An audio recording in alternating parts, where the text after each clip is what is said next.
वेदांत दर्शन के अनुसार सब एक ही ब्रह्म है, बिल्कुल ठीक। तो हम ब्रह्म में और कृष्ण ब्रह्म में भेद क्यों है, क्यों करते हैं? मतलब कृष्ण ब्रह्म शक्तिशाली क्यों प्रतीत होता है? ब्रह्म और श्री कृष्ण निराकार सर्वत्र व्याप्त ब्रह्म और श्री कृष्ण में क्या अंतर है? जैसे सूर्य और धूप, सूर्य श्री कृष्ण है तो धूप निराकार ब्रह्म है। भेद क्यों मानते हैं? देखो, तात्विक भेद तो है ही नहीं। तात्विक का मतलब जो सच्चाई है, हकीकत में तात्विक कोई भेद नहीं है। भेद है केवल लीलागत।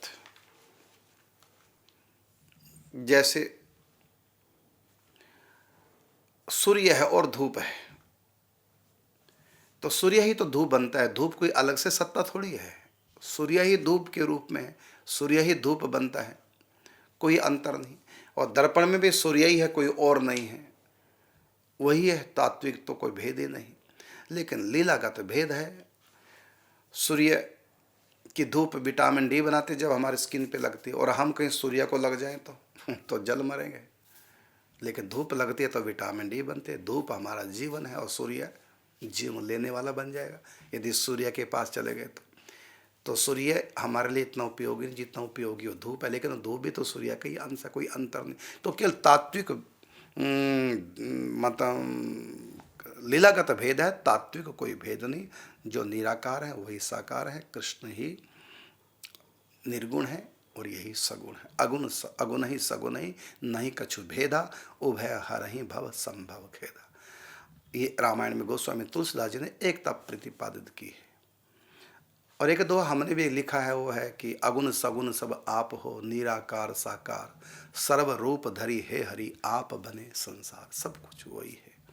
हाँ, एक अंतर है लीलागत। क्या वो अंतर? ये है कि निर्गुण निराकार सर्वत्र व्याप्त जो आनंद है परमात्मा का, वह है अखंड आनंद। और श्री कृष्ण का जो आनंद है वो प्रतिक्षण वर्धमानम आनंद। इतना अंतर है।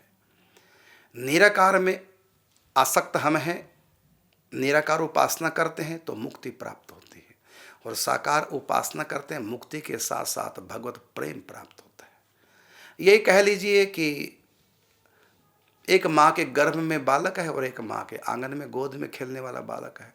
दोनों की माँ एक है, दोनों का माँ पेट भरती है, लेकिन माँ की ममता का आनंद, माँ के दूध का आनंद, माँ का प्रेम का आनंद वो गोद के बच्चे को मिलता है, गर्भ के बच्चे को नहीं मिलता।